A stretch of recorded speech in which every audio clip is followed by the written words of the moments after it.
नमस्कार साथियों, स्वागत है आपका मेरे YouTube चैनल में। और जैसा कि आप जानते हैं, हम कक्षा 9वीं 10वीं 11वीं 12वीं और कंपटीशन एग्जाम के बारे में बहुत सारे वीडियो में पढ़ रहे हैं और आपका अच्छा रिस्पॉन्स आ रहा है साथियों। उसी क्रम में कक्षा 9 में अपन ने बल और गति के नियमों के बारे में पढ़ा था, जो आपने अच्छी तरह से कंठस्थ किया है, अच्छी तरह से याद किया है। उसी क्रम में आज अपन पढ़ेंगे गुरुत्वाकर्षण के बारे में, जो 9वां लेसन है एनसीईआरटी की बुक में कक्षा 9 में, जिसका नाम है गुरुत्वाकर्षण।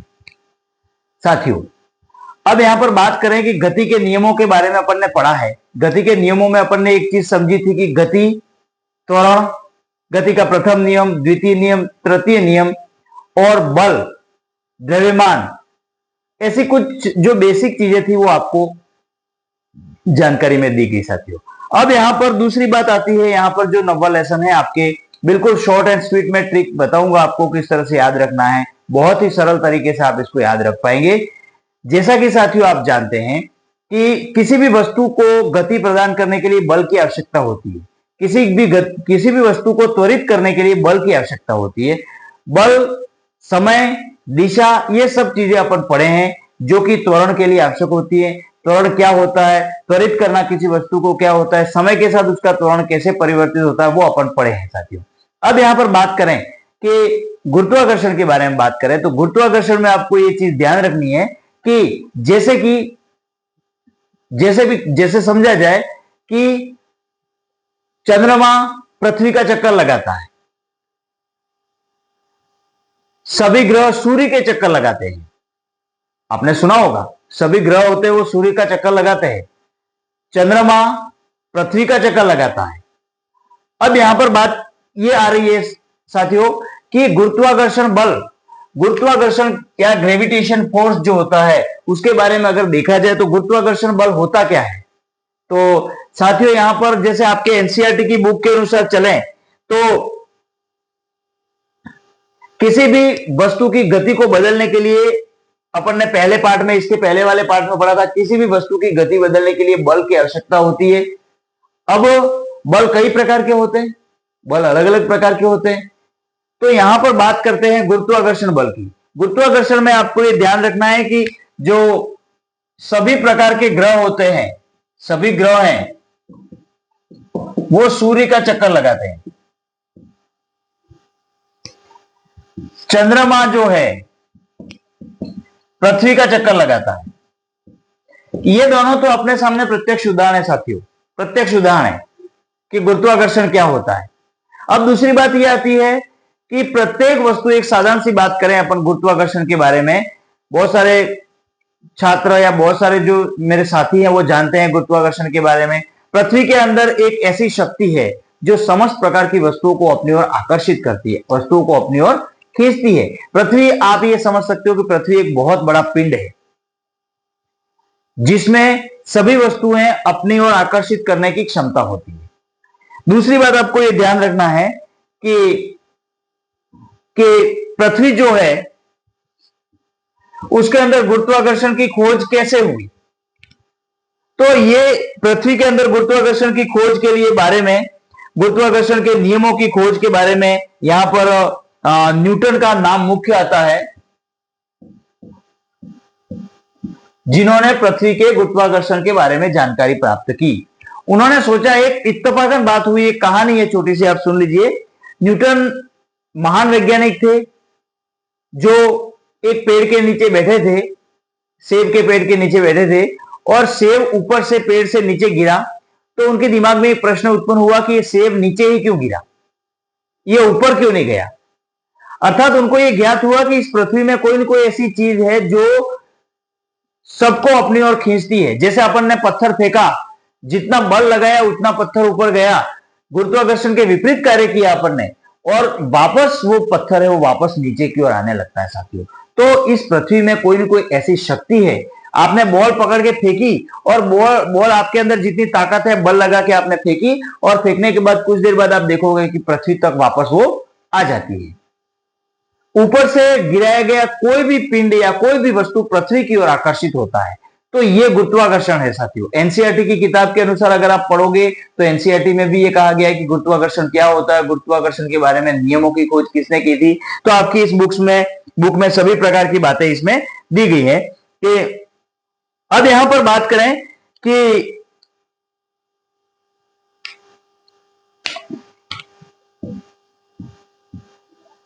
पृथ्वी के चारों ओर चंद्रमा गति करता है। अब इस पृथ्वी में कोई ऐसी आकर्षण शक्ति है साथियों, पृथ्वी में आकर्षण शक्ति है, पृथ्वी में ऐसा कोई बल काम कर रहा है, जैसे ये पृथ्वी है और इसके चारों ओर ये चंद्रमा जो है वो चारों ओर चक्कर लगाता है, इस तरह से राउंड लगाता है। तो चंद्रमा कभी पृथ्वी के ऊपर गिरता नहीं है। ये क्यों नहीं गिरता है? क्योंकि पृथ्वी का जो बल है, जो गुरुत्वाकर्षण बल है, वो समान रूप से चंद्रमा पर लग रहा है, चारों ओर समान रूप से ये गति कर रहा है। अगर पृथ्वी पर गुरुत्वाकर्षण बल नहीं होता तो चंद्रमा जो है वो पृथ्वी के चक्कर नहीं लगाने के बजाय वो सीधी रेखा में, सरल रेखा में गमन करता। साथियों यहां पर यह बात बहुत ही गौर करने वाली है कि गुरुत्वाकर्षण बल, जैसे अपन बात करें कि गुरुत्वाकर्षण बल में, जैसे आपके ये एनसीईआरटी की किताब में देखा है आपने, देखिए कि अभी जैसे अपन बात करें तो चंद्रमा जो है वो हमेशा घूर्णन करता रहता है पृथ्वी के चारों ओर, लेकिन कभी अपन ने चंद्रमा को इसके ऊपर गिरते हुए नहीं देखा है।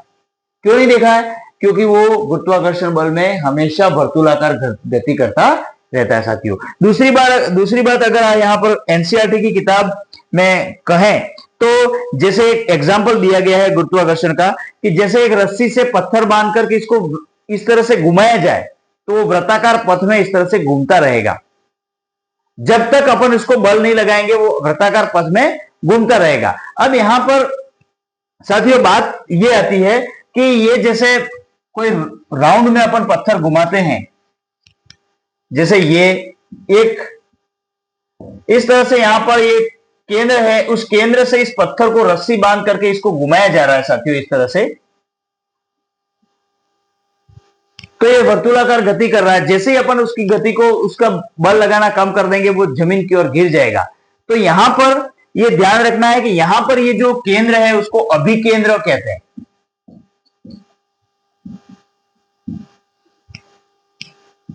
कौन सा केंद्र कहते हैं? अभिकेंद्र कहते हैं।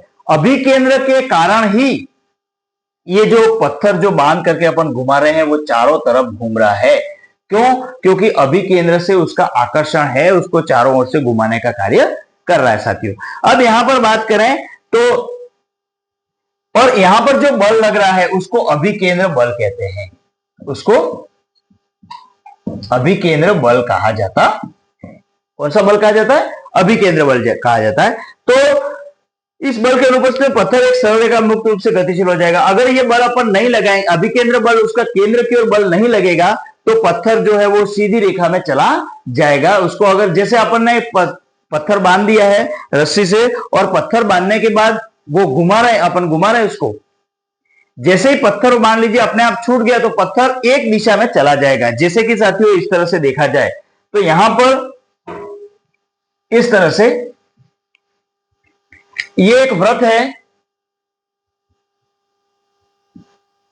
और वृत्त में ये एक सीधी रेखा इस तरह से जा रही है जिसको ए, बी और सी लिखा है, और ये अभिकेंद्र है।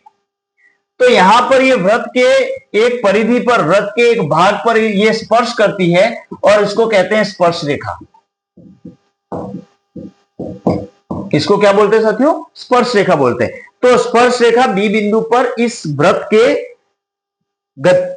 स्पर्श कर रही है। कोई सरल रेखा जो वृत्त से केवल एक ही बिंदु पर मिलती है वृत्त की स्पर्श रेखा कहलाती है। यहां पर ये जो एक बिंदु पर ये मिल रही है उसको वृत्त की स्पर्श रेखा कहते हैं। तो इसको वृत्त की स्पर्श रेखा कहते हैं।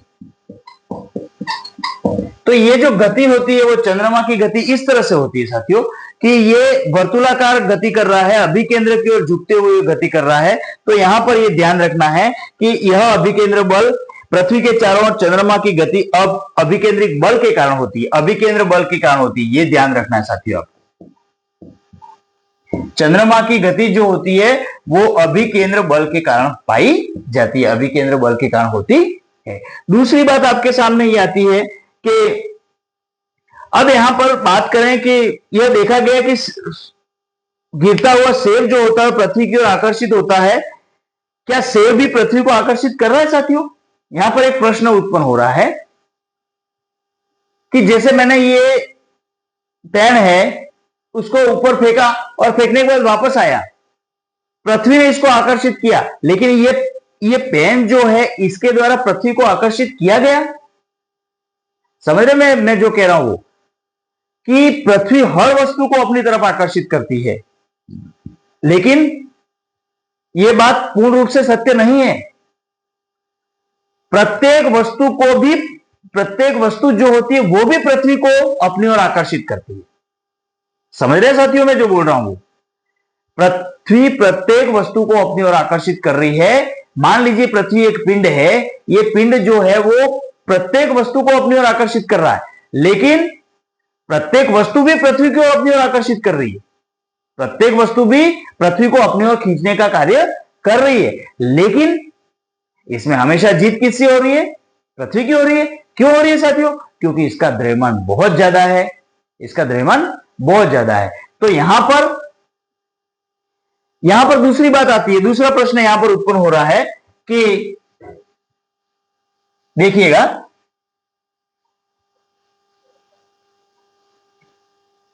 यहां पर अपन ने गति के नियम पढ़े थे साथियों, गति के नियम पढ़े थे। उसमें क्या पढ़ा था?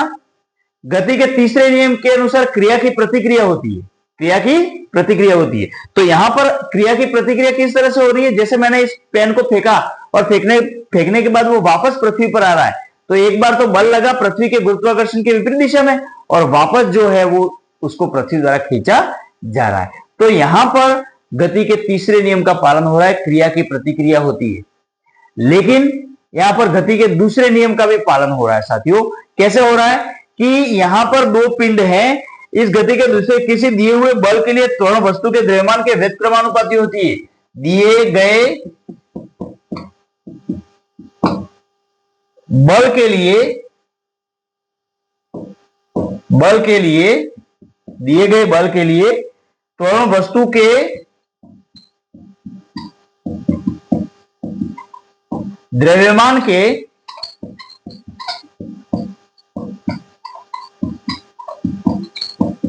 व्युत्क्रमानुपाती होता है। तो यहां पर यह ध्यान रखना है आपको कि सभी ग्रह, सभी प्रकार के जो पिंड हैं वो सूर्य के चारों ओर चक्कर लगा रहे हैं, चंद्रमा पृथ्वी के चारों ओर चक्कर लगा रहा है। तो यहां पर दो बातें मुख्य रूप से उजागर हो रही है साथियों, एक तो द्रव्यमान और एक दूरी। द्रव्यमान और दूरी, द्रव्यमान जितना होता है उसका गुणनफल और दूरी जो होती है उसका व्युत्क्रमानुपाती। तो यहां पर दो बातें आपको ध्यान रखनी है कि गति के संदर्भ में या फिर आप देखा जाए तो गुरुत्वाकर्षण के संदर्भ में देखा जाए तो यहां पर दो बातें महत्वपूर्ण हो जाती हैं, एक तो द्रव्यमान और दूसरा है पिंडों के बीच में दूरी। ये दोनों चीजें यहां पर इंपॉर्टेंट हो जाती हैं साथियों। कैसे हो जाती है? जैसे मैंने आपको एग्जांपल बताया कि इसमें इसके बाद जो बात आती है वो आती है गुरुत्वाकर्षण के सार्वत्रिक नियम की।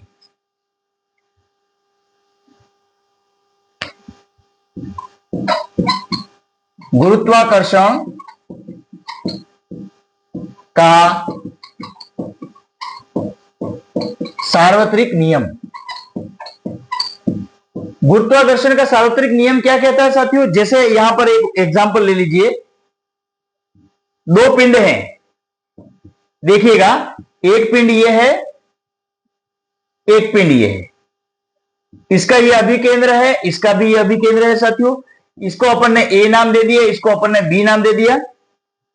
यहां पर इन दोनों के बीच में जो दूरी है वो यहां पर लिखी गई है, ये दूरी है, और ये पिंड इसको खींच रहा है, ये पिंड इसको खींच रहा है, और ये जो दूरी है उसको डी से लिखा गया है। देखो जैसे इसमें क्या कह रहा है कि विश्व का प्रत्येक पिंड अन्य पिंड पर एक बल लगाता है।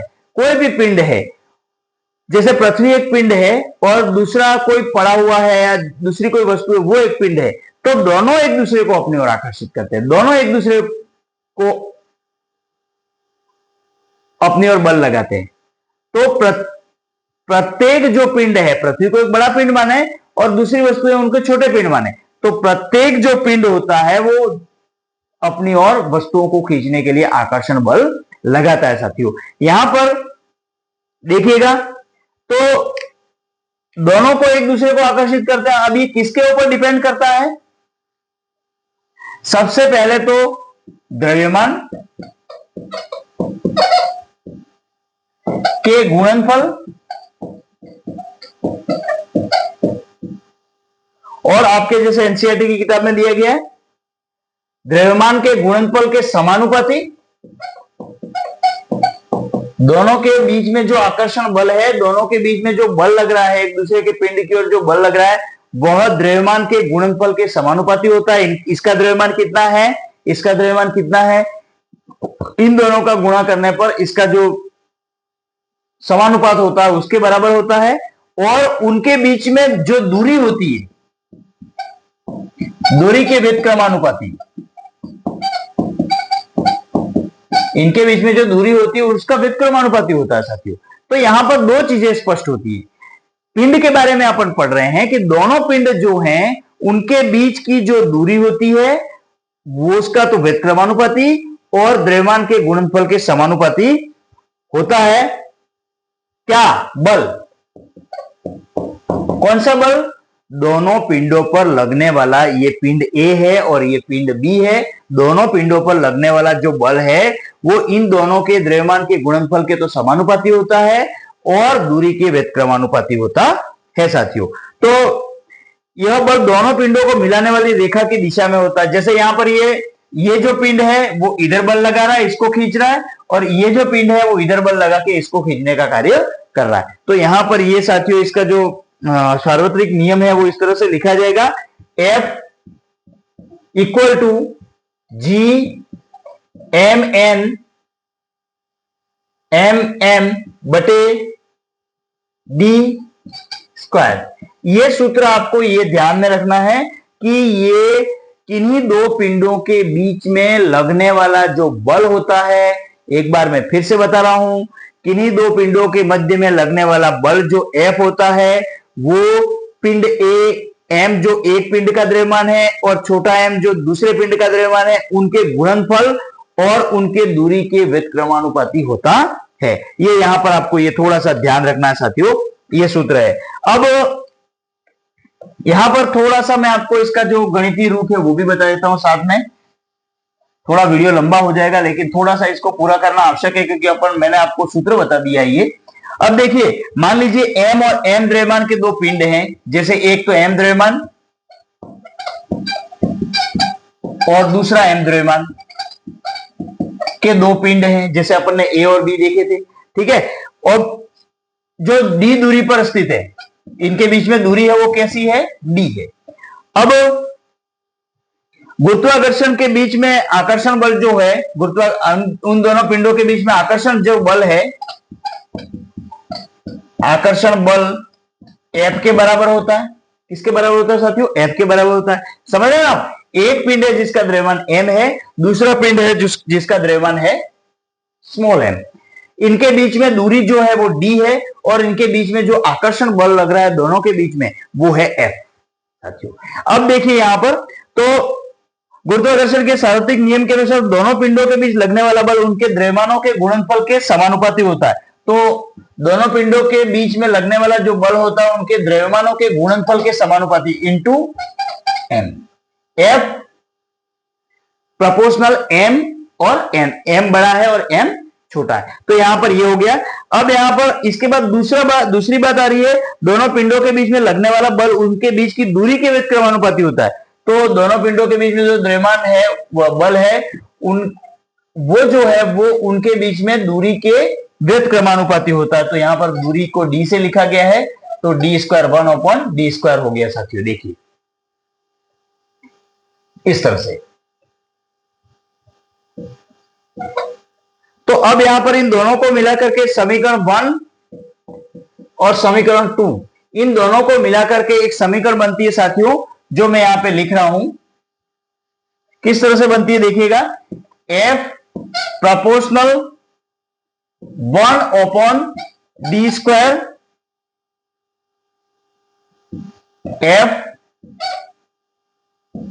m इंटू m बटे d²। अब यहां पर ये प्रोपोर्शनल को हटाने पर साथियों यहां पर एक स्थिरांक लगेगा g, जिसको अनुपातिक स्थिरांक कहते हैं, g mn बटे d²। ये सूत्र जो मैंने पहले आपको बताया था वो सूत्र इसके सामने आ जाता है साथियों। तो ये सूत्र आपके लिए ये जो था वो आ गया। अब g क्या है, एक स्थिरांक है, g आनुपातिक स्थिरांक है, g आनुपातिक स्थिरांक है। तो इसको याद रखने का बिल्कुल सिंपल तरीका साथियों आपने देखा, बहुत ही सरल है।